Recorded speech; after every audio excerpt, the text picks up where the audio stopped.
क्या आपका बच्चा जानता है कि असल बादशाह कौन है? ना जिसका महल है, ना जिसके पास फौज, ना जिसका ताज, फिर भी सबसे बड़ा बादशाह। बच्चे अक्सर कहते हैं मेरा खिलौना, मेरी चॉकलेट, मेरा बैग, लेकिन क्या वो वाकई उनके हैं? और अगर हम उन्हें कहें असल मालिक अल्लाह है, तो क्या वो वाकई समझ पाएंगे? अस्सलामुअलैकुम। हम शुरू कर चुके हैं एक ख़ास सीरीज़ अल्लाह से दोस्ती 99 नामों के साथ। पहले हमने जाना अल्लाह ताला की सिफ़त अर्रहमान, जो सबको बगैर मांगे देता है। फिर सीखा अर्रहीम, जो हमेशा हमारे साथ नरमी से पेश आता है। और आज हम जानने वाले हैं अल्लाह के एक शानदार नाम के बारे में, अल मालिक, द किंग, बादशाह। मगर ये कोई आम बादशाह नहीं है, ये वो बादशाह है जिसकी हुकूमत आसमान से लेकर ज़मीन, समुंदर, दरख्त, इंसान, जानवर सब पर है।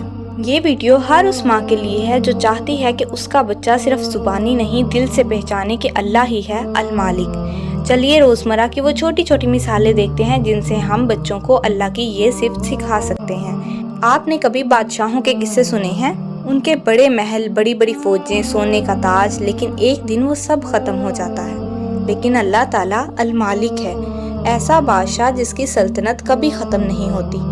ना उसका महल गिर सकता है, ना उसकी हुकूमत छिन सकती है।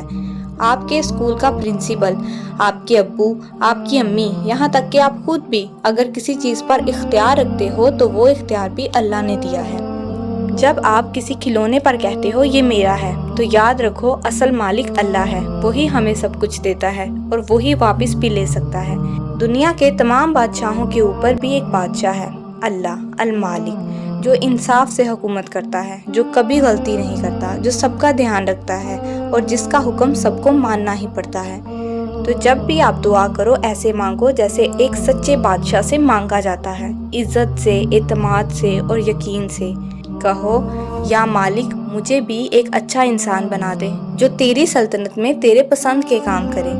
माँ होना आसान नहीं, ख़ास तौर पर तब जब आपका बच्चा सिर्फ चीज़ों के नाम ना याद करे बल्कि अल्लाह के नामों को महसूस करे, पहचाने और अपनी ज़िंदगी में समझे। बच्चे हर वक्त कहते हैं मेरा खिलौना, मेरी चॉकलेट, मेरा बैग, मगर जब हम माँ बनकर इन लम्हात को अल्लाह के तारुफ के मौके में बदल देते हैं तो बच्चे को अल्लाह की सिफात सिर्फ ज़ुबानी नहीं, ज़िंदगी का हिस्सा लगने लगती। आज सीखते हैं कि हम अल मालिक का नाम बच्चों को कैसे सिखाएं और कैसे उनकी पर्सनैलिटी को डेवलप करें।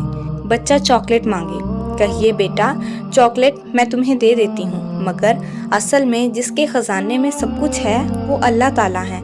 हम अल्लाह से मांग कर तुम्हें देते हैं, इसीलिए हम या मालिक कहते हैं ताकि वो हमें मज़ीद अता करे। ऐसा करने से बच्चे में ज़िद ख़त्म होगी, शुक्रगुजारी और अल्लाह पर एतमाद पैदा होगा। जब बच्चे को खिलौना कोई पसंद आ जाए लेकिन वो ना मिले तो बच्चे को समझाइए अल्लाह मालिक है, जो वो दे वही बेहतर है। अगर उस वक्त तुम्हें वो खिलौना नहीं मिला तो शायद वो तुम्हारे हक में अच्छा नहीं था। मालिक हमेशा जानता है कि बंदे के लिए क्या बेहतर है। ऐसा करने से बच्चे में नाशुक्री और मायूसी ख़त्म होगी और सब्र पैदा होगा। जब बच्चा चीज़ बांटने में झिझके, उसे सिखाएं कि बेटा अगर हम किसी को कुछ देते हैं तो हम मालिक नहीं बन जाते। असल मालिक अल्लाह है, वो चाहे तो हमें उससे भी ज़्यादा दे सकता है। इसीलिए अगर तुम बांट दोगे, शेयर करोगे तो अल मालिक यानी अल्लाह तुम्हें और देगा। ऐसा करने से बच्चे में कंजूसी और खुदगर्जी ख़त्म होगी और सखावत और मोहब्बत पैदा होगी। जब बच्चे के हाथ से कुछ टूट जाए या खो जाए तो प्यार से कहिए देखो बेटा, कभी चीज़ें टूट जाती हैं, कभी ख़त्म हो जाती हैं। ये हमें याद दिलाती हैं कि हम असल मालिक नहीं हैं, हम ओनर नहीं हैं। अल्लाह अगर चाहे तो दोबारा दे सकता है क्योंकि वही अल मालिक है। ऐसा करने से बच्चे में गुस्सा ख़त्म होगा। कुदरती मनाजिर से मिसालें दें, जैसे बारिश हो, सूरज निकले या पत्ते हिलें तो कहिए बेटा ये सब अल्लाह के हुक्म से होता है। अल्लाह मालिक है, इसी की हुकूमत है ज़मीन, आसमान और हवा पर। अगर वो हुक्म दे तो सूरज भी ना निकले। इन सब से बच्चे पर अल्लाह का यकीन पुख्ता होगा। घर के मालिक होने का तसव्वुर दुरुस्त करना। अक्सर बच्चे सुनते हैं ये अब्बू का घर है। इस वक्त बताइए ये घर, पैसे, सब कुछ हमें अल्लाह ने दिया है, हम वक्ती रखवाले हैं। असल में मालिक अल्लाह है। ऐसा करने से बच्चे की मटीरियलिस्टिक सोच ख़त्म होगी और आजिज़ी पैदा होगी। सोने से पहले की दुआ। आपने जो नाम भी बच्चों को याद करवाना है वो अपनी दुआ में ज़रूर शामिल करना है। हर रात सोने से पहले बच्चे के कान में प्यार से कहें या मालिक हमें अपनी रहमत के साए में रखना, कल के दिन भी तेरे हवाले हैं। मालिक نماز کے دوران ذہن بنانا، نماز میں سجدے میں جانا یہ لمحہ یاد دلانے کے لیے بہترین ہے۔ بیٹا، ہم سجدے میں کیوں جاتے ہیں؟ کیونکہ ہم مالک کے سامنے جھکتے ہیں اور وہ مالک صرف اللہ ہے۔ اب تربیت کے لیے چند عملی طریقے ہیں۔ بچے کے ہر دعویٰ یہ میرا ہے پر نرمی سے کہیں المالک کون ہے؟ بچہ آہستہ آہستہ یہ کہنا سیکھے گا اللہ۔ ہر چیز کے آغاز اور اختتام پر یا مالک کہنا سکھائیں، جیسے یا مالک یہ کام آسان کر دے، یا مالک یہ چیز مجھے دے دے۔ بچہ جب مانگے ماں پہلے اللہ سے مانگے پھر بچے کو دے، تاکہ بچے کا یقین بنے کہ اصل دینے والا ماں نہیں مالک ہے، المالک ہے، اللہ ہے۔ ماں کا دل بچے کے دل کا دروازہ ہوتا ہے۔ اگر ماں اللہ کے ناموں کو اپنی زبان کا حصہ بنا لے تو وہ نام بچے کے دل کا حصہ بن جاتے ہیں۔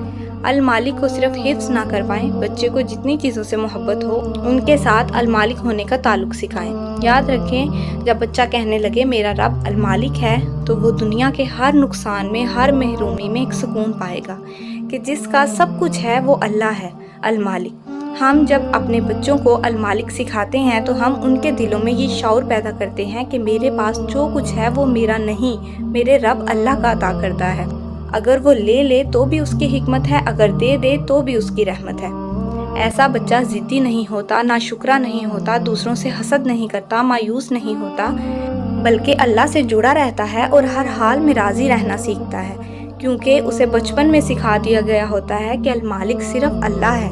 اگلی ویڈیو میں ملیں گے اللہ کے ایک اور خوبصورت نام کے ساتھ۔ تب تک اپنے بچوں کو روز یاد دلائیں، اللہ ہے المالک، سب کچھ اسی کا ہے اور ہم اس کے فرما بردار دوست بننا چاہتے ہیں۔ اللہ حافظ۔